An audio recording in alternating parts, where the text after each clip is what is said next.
হাওৰাঘাটৰ বজাৰৰ মাজমজিয়াত হাওৰাঘাট ব্যৱসায়ী সন্থা আৰু হাওৰাঘাট নগৰ সাৰ্বজনীন পূজাবাৰী পৰিচালনা সমিতিৰ উদ্যোগত শিল্পী প্ৰণামো তোমাক শীৰ্ষক এক অনুষ্ঠান সুৰৰ এই মহানায়ক জুবিন গাৰ্গলৈ শ্ৰদ্ধাঞ্জলি জ্ঞাপন কৰা হয়। বন্তি প্ৰজ্বলন কৰে ব্যৱসায়ী সন্থাৰ হৈ সভাপতি শ্ৰীযুত ৰাজেন বৰাই। দ্বিতীয়গছি বন্তি প্ৰজ্বলন কৰে পূজাবাৰীৰ হৈ কাৰ্যকৰী সভাপতি শ্ৰীযুত বিক্ৰম কুমাৰ চান্দে। বৰগীত পৰিৱেশন কৰে সবিতা ডেকাই। বৰগীত পৰিৱেশন কৰে উৎপল বৰাই। টোকাৰী গীত পৰিৱেশন কৰে ৰাহুল চিলে। News desk report JNKD news.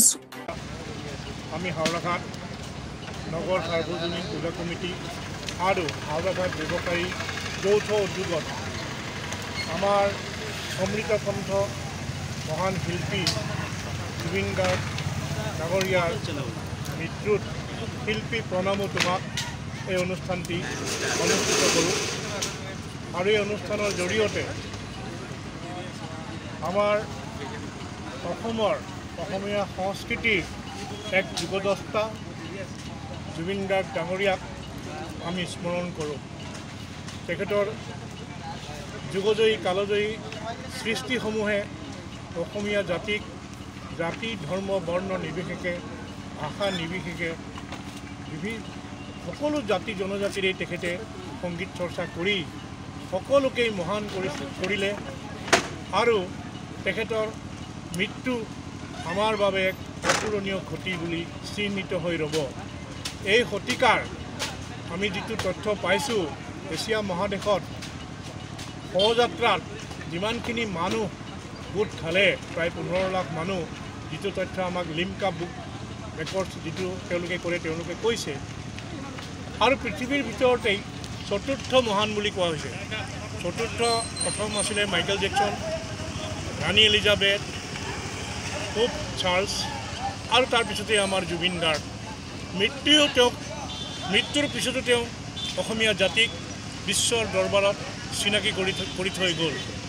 হয়, যিদৰে মামণি বাইদেৱে কৈছিলে, তোমাৰ কণ্ঠ বাদ দি মই জন্মভূমিৰ নক্সা আঁকিব নোৱাৰোঁ ভূপেন্দাৰ ক্ষেত্ৰত, ঠিক একেদৰে মই কৈছোঁ বৰলুইতৰ নক্সা আঁকিব নোৱাৰোঁ জুবিনদাৰ কণ্ঠ বাদ দি। আজি হাওৰাঘাট ব্যৱসায়ী সন্থা আৰু হাওৰাঘাট নগৰ সাৰ্বজনীন পূজাবাৰীয়ে যৌথ উদ্যোগত হাওৰাঘাট বজাৰৰ মাজমজিয়াত এক শ্ৰদ্ধাঞ্জলি অনুষ্ঠান শিল্পী প্ৰণামো তোমাক শীৰ্ষক এক অনুষ্ঠান ৰূপায়ণ কৰে। খুব আধ্যাত্মিক পৰিৱেশত অনুষ্ঠানটি ৰূপায়ণ কৰা হৈছে।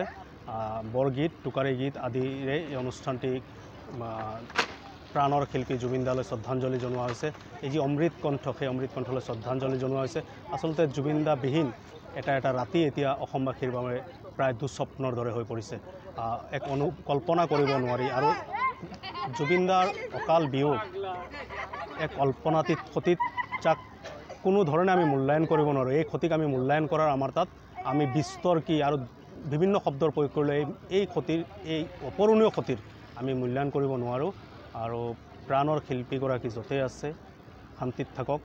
আৰু মই এটা কথা জানো যে এই যে জুবিনদাক লৈ যি চলিছে, জুবিনদাৰ হৈ যি কৰি আছে ৰাইজে, এয়া চলিয়েই থাকিব, ইয়াক কোনেও ৰখাব নোৱাৰে। জুবিনদাৰ প্ৰতি মানুহৰ ইমান প্ৰেম, ইমান ভাল পোৱা, স্বয়ং যদি জুবিনদাই আহি কয় যে হ'ব বন্ধ কৰা, তেতিয়াহে কিজানি বন্ধ হ'ব। আচলতে জুবিনদাৰ ইমানেই অনুৰাগী, কেৱল অসমতে নহয় ভাৰতবৰ্ষত আপোনালোকে দেখিছে বিশ্বৰ ভিন্ন প্ৰান্তত মানুহ চপি উঠিছে কেৱল জুবিনদাৰ বাবে। জুবিনদাই জয় জুবিনদা।